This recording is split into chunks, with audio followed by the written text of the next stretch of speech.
இயேசுவின் நாமத்தில் உங்களை வாழ்த்துகிறேன். உங்களை அன்போடு இந்த காலை உடன்படிக்கை தியானத்திற்கு வரவேற்கிறேன். அல்லேலூயா. கர்த்தர் நல்லவர். இந்த நாளிலே உங்களை இந்த உடன்படிக்கையின் மூலம் சந்திப்பதிலே சந்தோஷம்.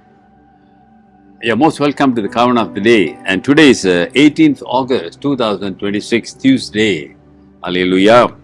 சரி, நாம் தொடர்ந்து வசனத்தை பார்ப்போம். ரெவலேஷன் 3ஆம் அதிகாரம் 1வது வசனத்தின் 2ஆம் பகுதி. நாம் நேற்று அந்த முதல் வசனத்தின் முதல் பகுதியை பார்த்தோம். சர்தை சபைக்கு அவர் எழுதுகிறார். ஆமாதானுங்களே, சர்டிஸ் இஸ் ரைட்டிங் சர்டிஸ் சர்ச்.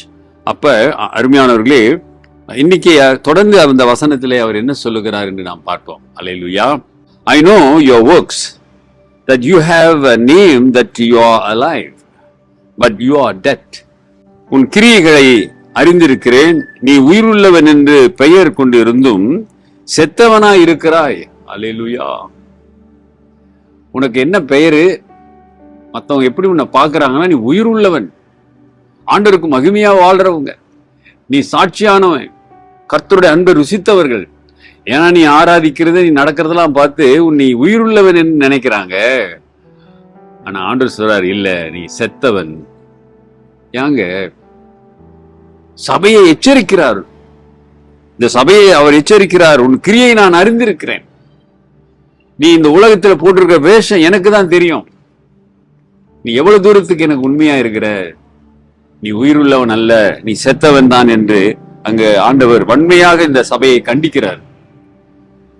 சபை, இப்படிப்பட்ட சபைகள் இருக்கிறது, இப்படிப்பட்ட கிறிஸ்தவர்கள் இன்னும் இருக்கிறார்கள் என்பதை நீங்களும் நானும் உணர வேண்டும்.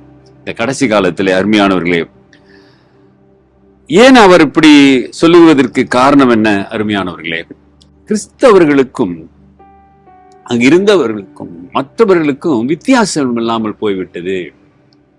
பார்ப்பதற்கு சாட்சி உள்ளவர்கள் மாதிரி இருந்தாங்க. ஆனா இங்க ஆண்டவர் சொல்றார், நீ உனக்கு ஜீவன் இல்லை, நீ செத்த கிறிஸ்தவன். அப்படி என்றால் இந்த உலகத்தோடு உலகமாய்தான் நீ இருக்கிற, வேஷம் தான் போட்டிருக்கிற, உங்ககிட்ட அந்த சாட்சி இல்லை. அந்த சாட்சி இல்லாதனால அவங்களுக்குள்ள பாருங்களேன், அப்படி இருந்ததுன்னா என்ன நடக்குன்னா பாருங்க, there was no persecution. அவங்களுக்குள்ள பாடுகள் வரவில்லை. Because and no life in this world, they were condemned. They had everything they wanted, but their spirits had become weak, as a good as a dead. Psalm 106:15 பாத்தீங்களா, அது சொல்லப்படுகிறது. 106ஆம் சங்கீதம் 15ஆம் வசனத்துல. அருமையானவர்களே, கர்த்தருடைய பிள்ளைகளிடத்திலே ஆண்டவர் ஒரு டல்லான கிறிஸ்தவ வாழ்க்கை, டல்லுன்னா அப்படி போறது வருது ஆராதிக்கிறது அப்படி அல்ல. அப்படிப்பட்ட அவருக்காக நிற்கிறவர்கள், அவருக்காக சாட்சியா நிற்கிறவர்கள். அப்படின்னா என்னங்க? உயிருள்ள மீனை தண்ணி ஓட்டத்துல போட்டா அது என்ன செய்யணும்? எதிர்த்து நீந்தி முன்னுக்கு வரும். செத்து போன மீனை போட்டா என்ன செய்யும்? அது தண்ணியோடு அடிச்சுட்டு போகும். கர்த்தருக்குள் ஜீவன் உள்ளவன் என்ன செய்வான்? எல்லா சூழ்நிலையிலும் எதிர்த்து நின்று போராடி முன் வருவான். கர்த்தருக்கு மகிமையாய் நிற்பான். உலகத்தோடு உலகமாய் ஒட்டி போவதில்லை கிறிஸ்தவ வாழ்க்கை. அருமையானவர்களே, they try not to be different from their non-Christians neighbors. கர்த்தர் அறியாதவர்களோடு அவர்கள் வித்தியாசமாக இருக்க வேண்டும் என்று அவருக்கு நினைக்கவில்லை. They did not want to oppose the custom and traditions of the people.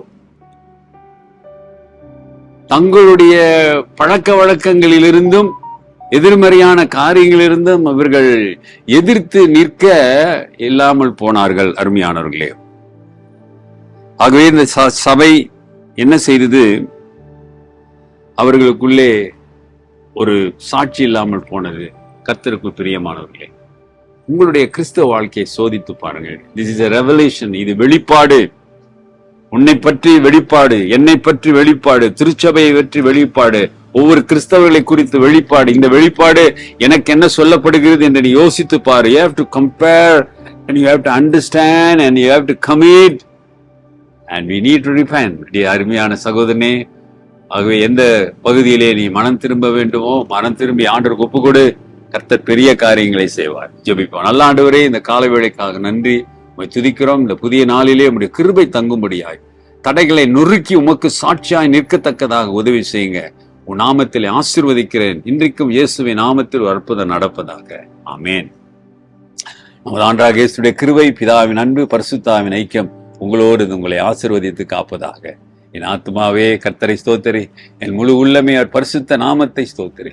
என் ஆத்துமாவே கர்த்தரை ஸ்தோத்திரி, அவர் செய்த சகல உபகாரங்களை மறவாது. ஆமென். டியர் பிரதர் அண்ட் சிஸ்டர், சகோதரனே சகோதரியே, நீர் வாழ்கின்ற இறந்த கிறிஸ்தவனா அல்லது கிறிஸ்துவுக்காக வாழ்கிற ஒரு மனிதனா?